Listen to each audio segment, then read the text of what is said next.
For this episode, we're going to talk about perfectionism, the fear of failure, and how we can overcome these things with a growth mindset. But first, I'm going to read you some statistics. According to a guidepost 2018 study, more than half of teen girls feel the pressure to be perfect. 3 in 4 girls worry about failing. And between the ages of 12 and 13, the percentage of girls who say they are not allowed to fail increases by 150%. Yes, we are talking about teen girls, but I certainly recognize a lot of this within myself, and I know I'm not alone. Adults are increasingly adverse to the fear of failure and making mistakes. Perfectionism doesn't just limit us from trying something new. It can often show up in many different ways. One way is maybe giving up entirely after trying something for the first time, or the fear of being embarrassed because you made a mistake. It could be developing self-limiting thoughts and ruminating on how you can't do something or you shouldn't even try.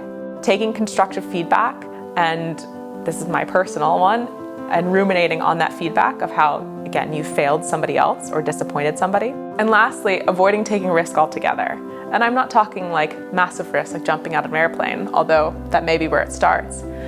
But when you avoid taking risk altogether, the bigger, smaller risks seem to feel and eventually prevent you from trying in the first place. At Project Realist, we give girls the opportunity to try new things without the fear of failure, with the support of their team, and with the support of a community who wants to help them get out of their comfort zone, sharing those experiences together. We prioritize the doing rather than the achieving, and we do that by putting on a growth mindset. We recognize that everyone is on their own learning path, and that each mistake is an individual experience for you to learn from.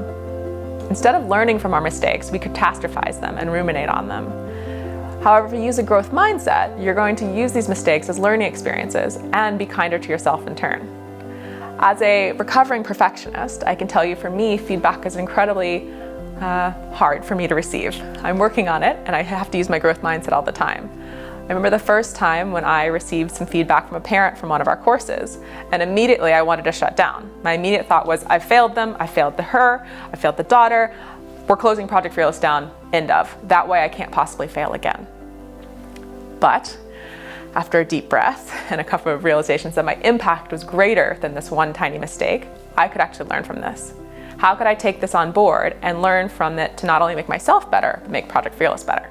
Somebody once explained feedback as if an experience of which you're about to walk into a room, and in that room there are 100 doors.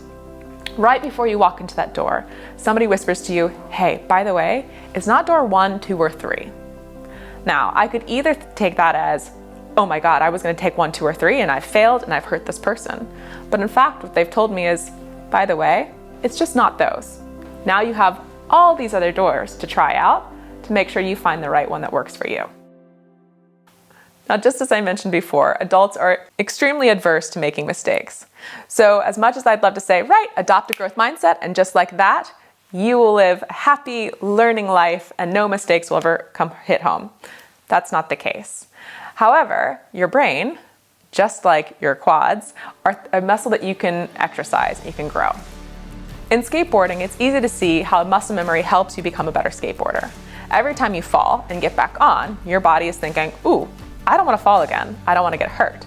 So what did I do last time that made that fall? Maybe I stepped too far back. Okay, well this time I'm going to try stepping a little bit further. So it's all about muscle memory. This is the same when it comes to making mistakes.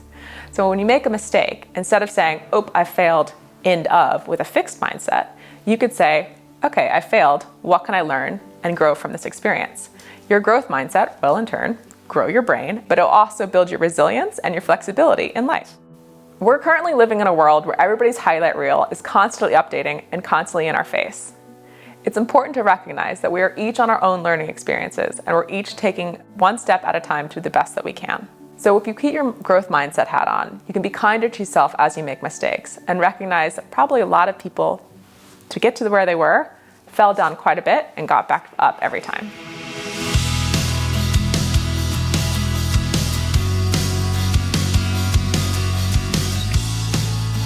So for this week, I have 3 things that I want you to do. The first is I want you to watch Carol Dweck's TED Talk, The Power of Yet. Secondly, I want you to be more aware about your self-limiting thoughts, or as I like to call them, the bullshit that I tell myself. These are important because as you go through, you might recognize in a week how many times you say, oh, I can't do, or I shouldn't do, or what if this happens?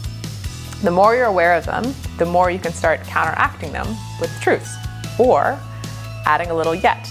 So in our courses, we often hear girls who say, I can't draw or I can't skateboard. And what we encourage our coaches to do is add a little yet. So it may go like this. First girl says, I can't skateboard. And the coach just looks at her and says, yet. She says, huh? And we say, I can't skateboard yet.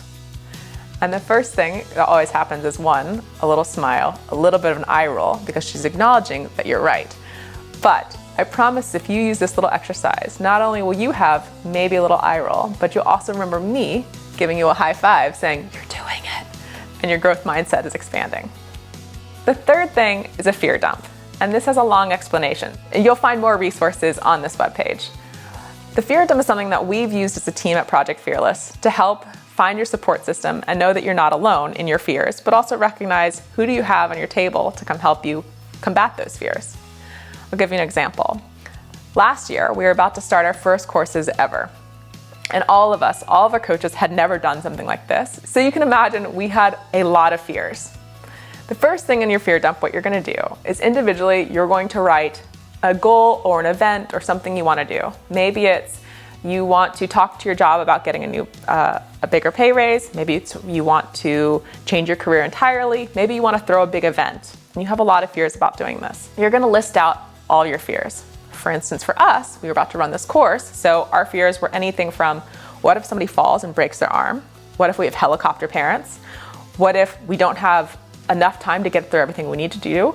Or what if we run out of things to do and now we have to fill time? So take a moment, list all of these fears, 5 minutes, quick, bullet point, boom, boom, boom, boom, boom, boom. Then, with your team, bring all your team together, explain your goal, and share your fears. Ask your team to then step up and give you some ideas on how you can solve those problems, really. Maybe somebody is, for instance, we had somebody on our team who is a first aid certified. They were gonna be there at every course. So, knock on wood, it didn't happen. If somebody were to fall, we were prepared for that. Or helicopter parents. I'm not a parent, so I didn't know how to deal with that. Luckily, we have parents on our team who are willing to step up and support us. This is when you can really build your team and also recognize you're not alone when combating these fears. You may also recognize that some of your fears seem a lot bigger in your head, but once you get them out, not only does it feel good to just say it out loud, but also maybe it's not that big of a deal in the first place. When listing all your fears, it's important to remember you have 5 minutes. It's important to give yourself a time frame. Otherwise, yes, your fears can go on and on and on.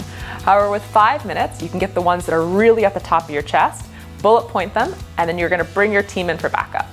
So one thing to remember is that you can't be everything for everyone, and your team might not be able to solve all the fears right there. One of the fears that we had was that what if we find out that one of the girls in our courses is being abused? That's something that we're not equipped to handle. First off, recognize, I'm not equipped to handle this, but I do know somebody who is. Or, in our case, we knew we needed to bring somebody on our team who was equipped to handle this and write a protocol. So get creative in your solutions.